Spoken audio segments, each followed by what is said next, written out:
Pero no solo se lo lleva de frente, acelera y lo arrastra por 3 carriles hasta que lo embarra contra un camión. Su mamá insistía en que no podía ser cierto que fuera ratero. Su hermano insistía en que iba a buscar al asesino. Y siempre luciéndose en lugares de Polanco con su novia o su pareja, una mujer venezolana. Una mujer que sabía que su novio era delincuente, al grado de que subía historias a su Instagram y ella ponía: mírame feo para que le diga a mi novio y él te la cobre. Que descubrieron que acababa de tener un hijo, pero que ya salía con otras chavas. Hola, ¿cómo están? Bienvenidos a mi podcast Sin Ley. Yo soy C4 Jiménez y aquí les voy a contar esas historias de la policía que quizá ya vieron en alguna parte en mi Twitter, que quizá ya vieron en mi programa de televisión, pero aquí se las cuento mucho más a detalle. Ya saben, datos que no conocen, cómo me enteré, cómo fuimos conociendo la historia, cómo fuimos revelando toda esta información. Todo se los voy a contar aquí en mi podcast. Quédense, les va a gustar. Yo soy C4 Jiménez y esto es Sin Ley. Es la historia de una rata que andaba asaltando al oriente de Ciudad de México, que andaba en moto, que se sentía impune, que andaba siempre con un cómplice y que acabó prensada entre fierros por una de sus víctimas. Vamos a hablar ahora de una historia que yo en el Twitter le puse la rata prensada. Es de esas historias que tristemente nos gustan, aunque implican una muerte. Y es que es la muerte de alguien que le está haciendo daño a la sociedad. Sucedió hace unos días al oriente de Ciudad de México, en la peligrosa alcaldía Iztapalapa. Resulta que andaba por acá por el centro de la ciudad cuando de pronto me avisan que había un hombre muerto, atropellado en Iztapalapa, que lo habían prensado que andaba en su moto y que lo habían prensado contra un camión, perdón. La realidad es que no le puse mucha atención al caso, porque se me hizo un accidente que había sido, en un principio dije que mal, pero no le vi que tuviera una mayor relevancia para más gente. Hasta que alguien me dijo: es que el muerto es un ratero y es que andaba robando. Ahí ya me llamó la atención y me puse a investigar y resulta que el tipo efectivamente era un ratero que andaba con un cómplice. El tipo había estado asaltando en Iztapalapa, andaban 2 en una moto, andaba un tipo manejando, él en la parte de atrás. Él traía una pistola, un revólver viejo, pero cargado, incluso después se sabría con 4 balas. Y así andaban asaltando ahí en Iztapalapa. Resulta que en uno de sus tantos atracos se paran, encañonan a una chava y un chavo que andaban en una camioneta GMC, los asaltan y cuando van a escapar se pone la luz verde del semáforo y empiezan a avanzar los carros. Y entonces en el carro, en la GMC, la persona que iba al volante decide acelerar, y lo que muchos seguramente han pensado cuando ven videos de rateros que pasan entre los carros y carros que se quedan y dicen: ¿por qué no aceleraron y lo apachurraron? ¿Por qué no aceleraron y se lo llevó? Lo que muchos seguramente han pensado: ese conductor sí lo hizo. Acelera, pero no solo se lo lleva de frente, acelera y lo arrastra por 3 carriles hasta que lo embarra contra un camión que estaba estacionado. Imagínense el golpe que le da, que el camión se levanta, las llantas de los 2 lados, del lado derecho del impacto, se levanta un poco y vuelve a quedar del guamazo que le mete. El tipo que iba en el volante, manejando la moto, alcanza, no sé cómo, pero alcanza a librarse, de tal forma que brinca y se baja de la moto, pero su compañero, el que iba atrás, el que iba con la pistola, él no se alcanza a zafar. Del guamazo que se da, vuela por allá la pistola. El tipo traía un casco, del golpe que le dan, vuela el casco y queda tirado en el pavimento y él queda prensado. La moto destrozada, la camioneta destrozada, él en medio y a un lado el camión con el que se embarró. Imagínense el golpe que se llevó. La camioneta quedó inservible, ya no prendió, la moto quedó partida en 2 y él en medio, ahí murió. No pasaron más de 15 segundos cuando ya empezó a llegar la gente, él ya estaba muerto. El cómplice, lo que les dije y les he dicho en muchas ocasiones, para andar robando son muy buenos cuando andan armados, cuando están en ventaja, cuando tienen ellos todo el control de la situación. Cuando se ven en desventaja, cuando ya les están pegando, cuando les está yendo mal, lo primero que hacen es correr y a ver cómo me escondo. Y el cómplice en este caso así fue. Vio a su compañero muerto, vio a su cómplice embarrado y a él ni le importó. Como pudo, bajó, corrió, se atravesó la avenida, incluso un carro estuvo a nada de atropellarlo. Hubiera estado genial que pasara el carro y lo reventara, pero ese carro alcanzó a frenar y él escapó, se fue corriendo y allá atrás dejó a su cuate muerto. El primer día se dijo que la persona que había hecho esto era una mujer. Incluso se dijo que era una mujer de 22 años, se dieron unos datos. Después se sabría que en realidad era un hombre, que la víctima del asalto era una mujer, que era la mujer que iba junto a él, pero que él fue el que reaccionó y él fue el que lo arrolló. Incluso en un video que se grabó de una cámara de ahí cercana, se aprecia cómo el hombre es el primero que baja a ver qué sucedió. Cuando pasa esto, empieza a hacerse toda una difusión en redes de la foto de este tipo. Y esa era la foto. El hombre muerto, ratero muerto, prensado en los carros. Imagínense la difusión tan fuerte que se dio que a los 20 minutos la fotografía ya había llegado a manos de la mamá de este chavo, de este ratero y de su hermano. De inmediato fueron ellos al lugar del incidente. Llegó la mamá, llegó el chavo y el chavo llegó amenazando. El chavo llegó amenazando que quién había asesinado a su hermano, que eso no se iba a quedar así, que quién había matado a su hermano, que quién había matado a Emanuel porque se las iba a cobrar. La policía le explicó que andaba robando, la policía le enseñó porque quedó ahí tirada la pistola de este tipo, pero él no, él dijo que se iba a vengar. En el lugar quedó el revólver roto, imagínense el golpe, que el mismo revólver se rompió. Quedaron 2 teléfonos celulares, uno que era del ratero y uno que era el que se había robado, y quedaron 200 pesos, 2 billetes de 100 pesos quedaron ahí tirados encima de la motocicleta. El casco de este tipo ahí quedó por ahí embarrado también. Y al lugar llegó la mamá y la mamá les dijo que ella no creía que fuera cierto, que su hijo no era ratero, que su hijo vendía oro y plata en el centro histórico, que su hijo vivía incluso en unión libre con una chava más grande que él, que no tenía hijos porque era una persona, según ella, responsable, y que su hijo ese día le había dicho que iba a ir a ponerse una inyección porque se sentía mal, así es que ella no creía que estuviera delincuente. La imagen del momento que empecé a tuitear yo en aquel momento era de llamar la atención. Estaba el hombre con un cubrebocas, estaba él con los ojos cerrados, entre los fierros de la motocicleta, los fierros de la camioneta y el camión, estaba agachado, todo el cuerpo de la mitad hacia abajo cubierto, lleno de fierros. Y ustedes veían el fondo y muchísima gente con sus teléfonos tratando de tomarle fotografías, tratando de tomarle videos, gente que incluso estaba viendo, pero también había gente que ni siquiera estaba viéndolo, estaba viendo por otro lado, pero apuntando con el lente de la cámara del teléfono hacia donde estaba el ratero muerto. Todos querían una foto o un video de este tipo ahí.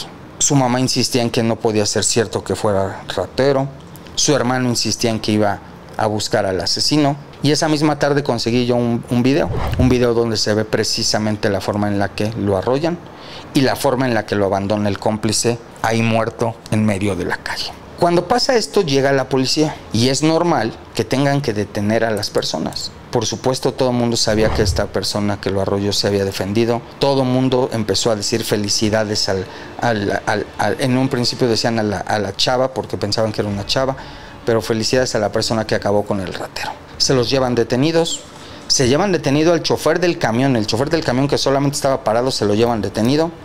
Se llevan detenido al conductor de la camioneta, el cómplice escapó, el cómplice que les digo ese huyó, y se llevan el cuerpo de este tipo que se llama Emanuel Abarca al forense. Uno creería que iban a pasar unas horas, unos trámites y al conductor que arrolló al ratero lo iban a dejar libre, pero no fue así. El tiempo oficial de una investigación, el tiempo permitido en una investigación, cuando te detienen y te presentan ante el Ministerio Público, el tiempo que tiene el Ministerio Público es de 48 horas para determinar si te manda a la cárcel o si te libera. Si no tiene pruebas para encarcelarte, decide dejarte en libertad, y si cree que tiene pruebas para mandarte a la cárcel por algún delito, te manda ante el juez.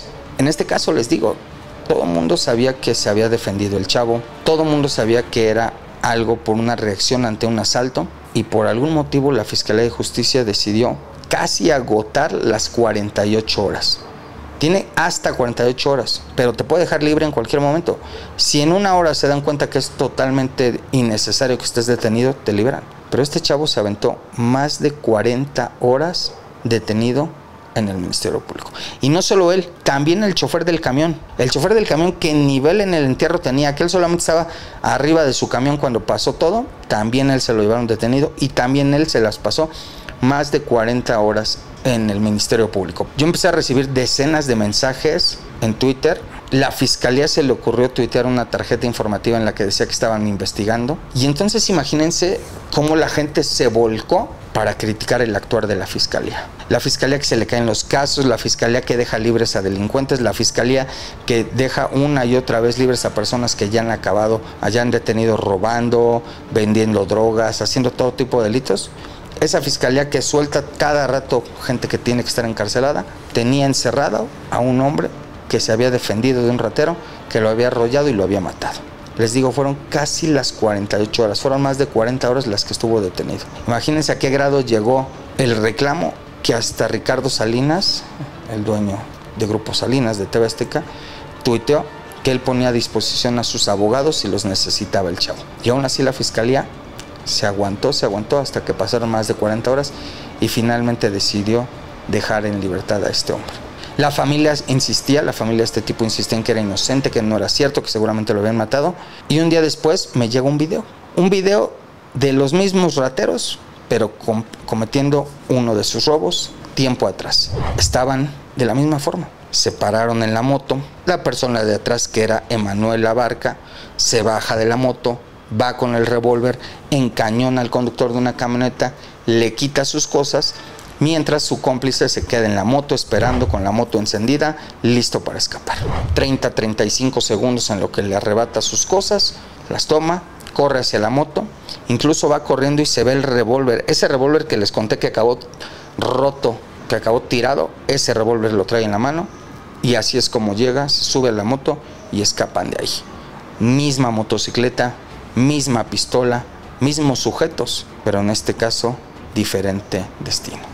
Aquella vez escaparon, aquella vez cometieron y lograron su meta, que era robar las cosas de este hombre. La última vez ya no le salió, la última vez la víctima se puso viva, la víctima reaccionó y la víctima los arrolló, los embarró y a uno de ellos lo mató. Hoy hay un cómplice que está en libertad. Hoy, por fortuna, ese hombre que iba en esa camioneta quedó libre. Ese hombre que arrolló al ratero lo dejaron en libertad. Pasó casi 2 días encerrado, lo mismo que el otro chofer, pero al final, por fortuna, las cosas salieron como tenían que salir. La mamá de este joven no sé si ya aceptó que su hijo andaba robando, no sé si ya se le quedó la idea de que pobre de su hijo alguien se lo mató. A su hermano no sé si ya se le quitó la idea de que vengarse porque para él era un asesinato y no merecía morir su hermano. Quizá ya se dieron cuenta que estaba robando, quizá ya se dieron cuenta que andaba de lacroso y quizá ya se dieron cuenta que tristemente él se buscó lo que le pasó. Lo que es un hecho es que él ya no va a volver a robar. Lo que es un hecho es que él acabó muerto por andar de lacroso. Su amigo, ese que les digo que andan siempre, que contigo hasta la muerte, que hasta donde tope, hermano, su amigo lo abandonó. Hoy las autoridades no han podido encontrarlo, hoy las autoridades siguen tras él. Pero esta rata acabó embarrada, la rata acabó aprensada. Su cómplice, es un cómplice, esperemos, que no se quede sin ley. Es la historia de un tipo que le dicen el musulmán, gandalla, abusivo, asesino, despojador, delincuente, y que en 10 minutos le bajaron lo león. Vamos a platicar ahora de un tipo que era gandalla, era abusivo, era manchado, por supuesto, criminal. Asesinaba, extorsionaba, baleaba, vendía drogas, pero ya saben, siempre armado, siempre en bola, y así era como se daba valor. Es un tipo que le dicen el musulmán de la Unión. Empecé a tener datos sobre este sujeto en diciembre del año pasado.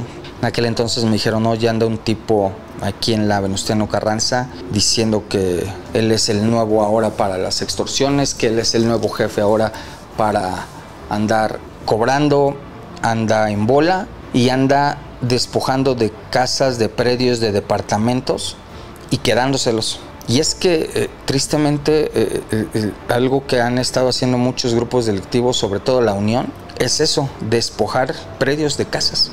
Llegan en bola, 5 o 10 güeyes, armados, y se van a meter a lugares donde viven viejitos, viven un matrimonio y 2 hijos, gente que saben que no se puede defender, que tiene pocas posibilidades de defenderse, y entonces llegan y los amenazan. Si bien le va a la gente, y les digo, si bien le va, les dicen, quiero tu casa, te voy a dar 50,000 pesos, 100,000 pesos, 300,000 pesos, lo que sea, y vete de aquí en 3 días. Si bien les va, y si no, ni eso. Obviamente la amenaza es la misma, no me la vas a dar, te levanto y te mato y te la quito. Pues la gente atemorizada, la gente con miedo, con terror, acaba entregando sus casas. Y así se quedan estos tipos con departamentos, con estacionamientos públicos, con terrenos, con casitas, y así se apropian de muchos lugares.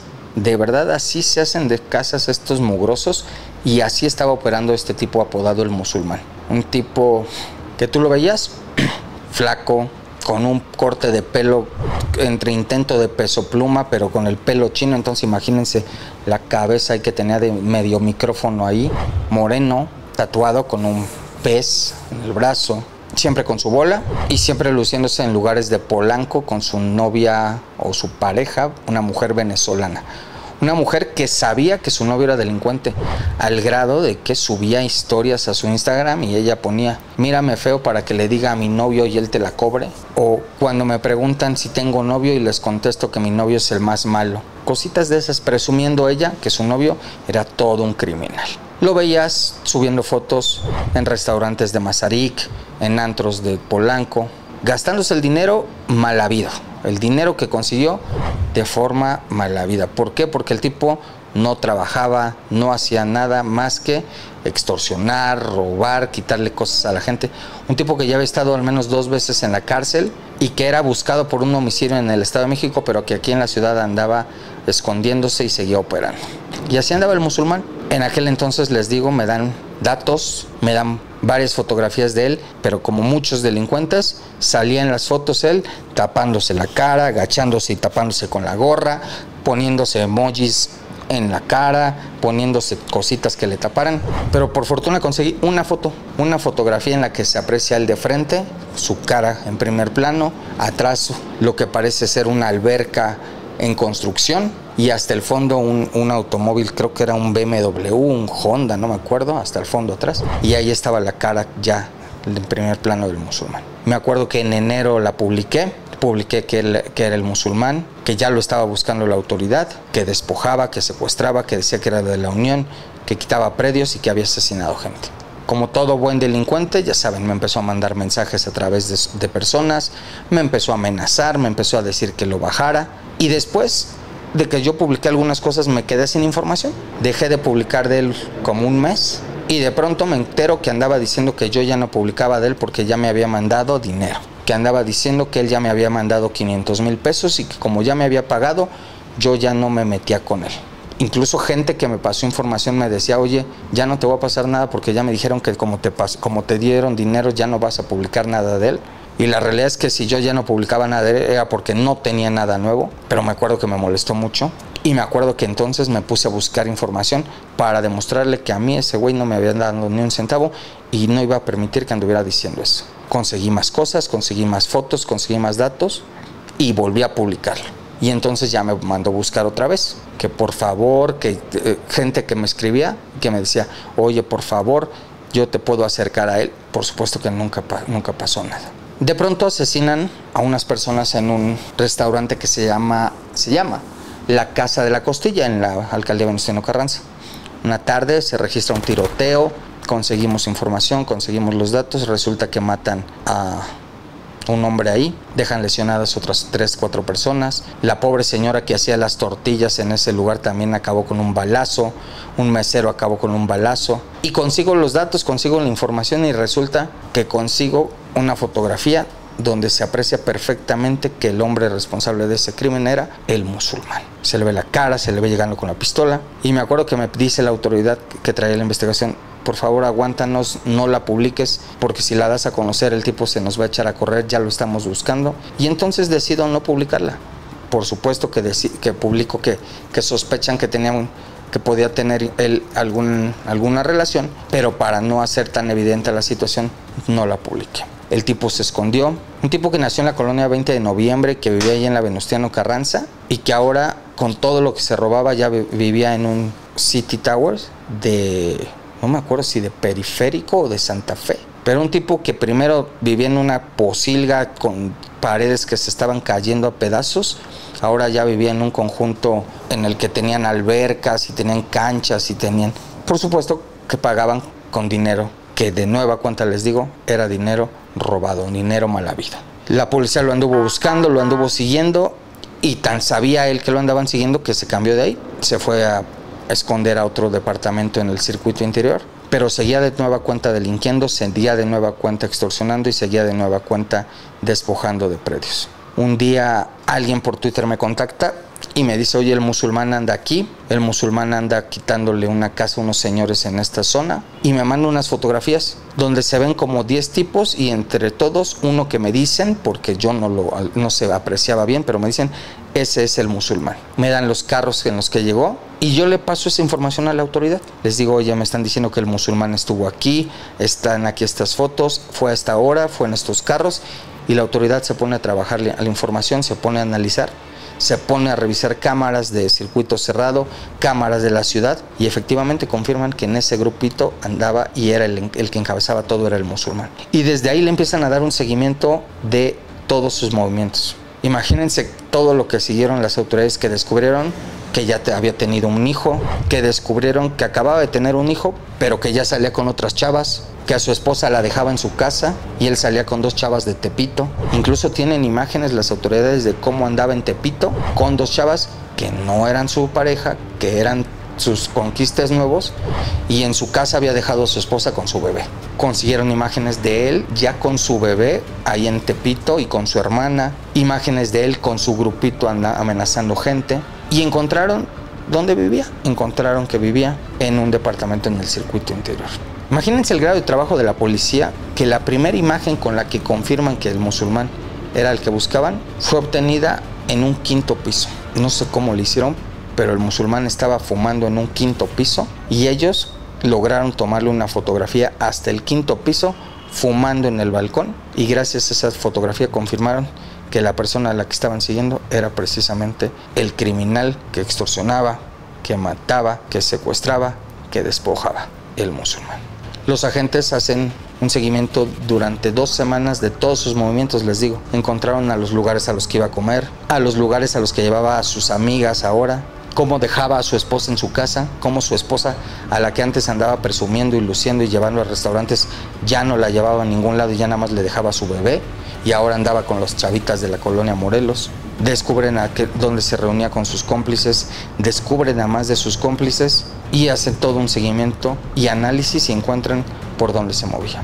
Llega una tarde y en este seguimiento que hacen lo encuentran en Parque Lindavista.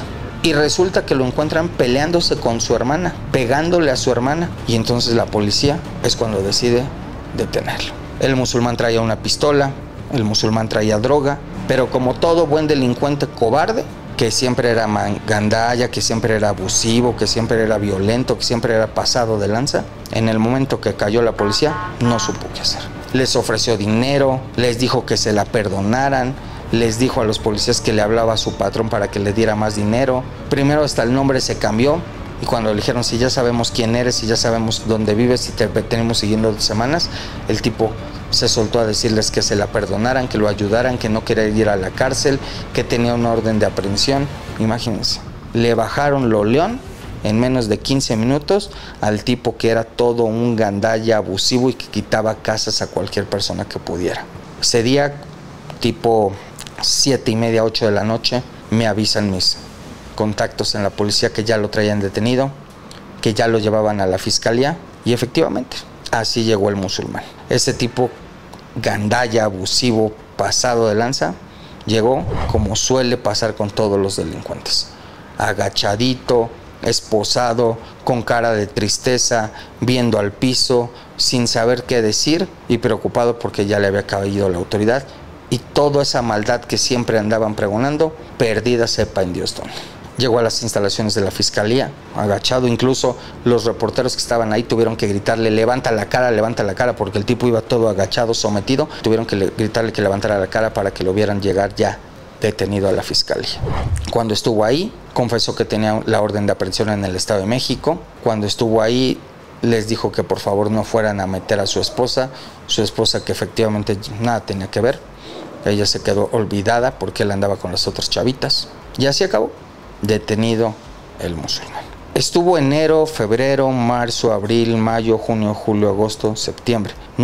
Casi 10 meses libre, casi 10 meses de impunidad desde que yo saqué su primera fotografía, robando, extorsionando, matando.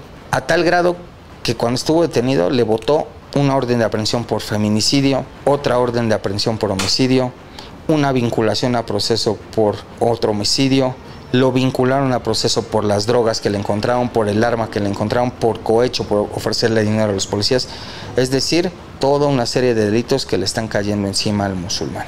Hoy él está preso. La autoridad está buscando a sus cómplices. La autoridad está identificando ya a todos los tipos con los que andaba extorsionando, secuestrando, robando, quitando cosas. Ya hay un gordito que dice que es el nuevo jefe del grupo. Ya hay un tipo, como siempre, que ya empezó a brincar para controlar todo el negocio mal habido que llevaba el musulmán. De todos esos tipos que en su principio me escribieron para ofrecerme acercarme o para amenazarme, para por las buenas o por las malas, ya nadie apareció. Hubo un mensaje que alguien que me mandó y me dijo, como ya no te mandó dinero, ahora sí ya lo seguiste golpeando, ya lo estás exhibiendo, nada más. Pero hoy él está preso. Hoy el musulmán y toda su gandallez se acabaron. Hoy el musulmán, que por cierto, su nombre real es Luis Eduardo González, hoy está preso en un penal de la ciudad. Tiene cuando menos 5 expedientes abiertos y seguramente le van a caer más. Hoy el musulmán no se quedó sin ley. Es la historia del Kalusha, un hombre que llegó a debutar en la primera división en los Pumas, que se metió con el narco y que hasta hoy no se sabe en dónde quedó. Vamos a platicar una historia de un chavo que pudo tener una vida muy prometedora, muy de sueño, y acabó en la tragedia, y la realidad es que ni siquiera se sabe bien a bien en dónde quedó el chavo. Es la historia de un chavo que debutó en la primera división con los Pumas, que se metió con narcos, y de verdad, les digo, no se sabe en dónde quedó hasta hoy. Es la historia de un chavo que se llama Diego Rodríguez Miranda, le decían Kalusha. Fue jugador de fútbol, jugó en la cantera de los Pumas, ganó varios campeonatos con las fuerzas básicas de los Pumas, debutó en la primera división, pero andaba metido con narcos de Xochimilco, con narcos de Tlalpan, con delincuentes de por allá, y agarró un mal rumbo. Yo supe de él en una ocasión cuando andaban peleándose el control de las drogas en la zona de Tlalpan, de Xochimilco, de la Jusco. Los Rodolfos, otro tipo que le decían el Guerrero, otro tipo que le decían el Faso, otros tipos de la Unión que estaban también allá arriba moviéndose. Y alguien me dijo, alguien de la gente que me pasaba información, me decía, hay un tipo que le dicen el Kalusha, que está metido con ellos y que juega en los Pumas. Me acuerdo que me mandó la fotografía de él, me acuerdo que me mandó la foto del carro que traía el chavo un Audi, me parece. Y me dijo, él juega en los Pumas y les ayuda a andar moviendo la droga a estos tipos. Cuando me lo contaron, por supuesto que no lo di a conocer de inmediato porque era una acusación bastante fuerte, porque era un señalamiento bastante delicado y sobre todo, pues estábamos hablando de un chavo que era deportista, que estaba jugando, que ya tenía juegos con la primera división de los Pumas y que no podía yo hacerle un señalamiento tan delicado sin tener pruebas reales. Quien me lo contó me dijo, está metido con estos, está metido con estos otros, anda de mañoso, pero yo no podía hacerlo. Y después me dice, ¿sabes qué? Le dieron un balazo en la pierna y ya no puede ni siquiera jugar tan bien como jugaba, pero por andar metido en una fiesta le dispararon en una pierna y ya no quedó tan bien, ya ni siquiera está jugando en los Pumas en la primera división. Y sí, efectivamente me puse a buscar y sí, el chavo ya no estaba jugando en la primera división, pero yo no tenía confirmado lo del balazo. Después empieza a investigar la policía, los narcos que andan operando en aquella zona, Y un día hacen un operativo y me habla gente de la policía y me dice, ya detuvimos a unos narcos, y entre los que detuvimos está un tipo que le dicen el Calusha, que es jugador de los Pumas. Hablo con el informante aquel y le digo, oye, me están diciendo esto, me pasan los datos, me pasan la foto, y me dicen, sí, es quien yo te había dicho, y confirmo, y sí, efectivamente. El Calusha, el jugador de los Pumas, el que me habían dicho que estaba metido con los narcos y que andaba jugando también en la primera división, era el tipo al que acababa de detener la policía. Y no solamente lo detuvo con droga, lo detuvo después de agarrarse a balazos con él y con su banda. Se tirotearon los policías de inteligencia con el Calusha y con su banda, se agarraron a balazos, ganó la policía, no los lesionó, pero los controló la policía, los arrestó y los metió a la cárcel. Dicen, en aquel entonces me dijeron, que el Calusha andaba juntando dinero porque le estaban pidiendo $1,000,000 por dejarlo en libertad. Que en la Fiscalía de Justicia le habían dicho que le iba a costar caro el asunto, pero que si se juntaba $1,000,000 lo iban a dejar libre. Eso es lo que dicen. No sé si sea cierto, yo no tengo cómo confirmarlo, pero lo que sí es cierto es que a pesar de que a Calusha lo agarraron después de enfrentarse a tiros con la policía, de que lo detuvieron con drogas, con cocaína, con marihuana, de que lo detuvieron después de una corretiza y un enfrentamiento, lo que es cierto es que el Calusha quedó libre. La fiscalía hizo mal su trabajo, se dejó corromper, se equivocó sin querer, fueron corruptos, fueron tontos, fueron incompetentes, se equivocaron. No sabemos qué pasó, pero lo que es cierto es que a pesar de que a Calusha lo agarraron después de enfrentarse a balazos y con drogas, él quedó libre. Y no solo quedó libre, el tipo, me acuerdo perfectamente que tras quedar en libertad, estaba exigiendo que la fiscalía le regresara su Audi que le habían decomisado después de agarrarse a balazos. Y se lo regresaron. O sea, imagínense el grado de corrupción, de impunidad, de estupidez de la autoridad. No lo sé, pero le regresaron el carro y él quedó en libertad.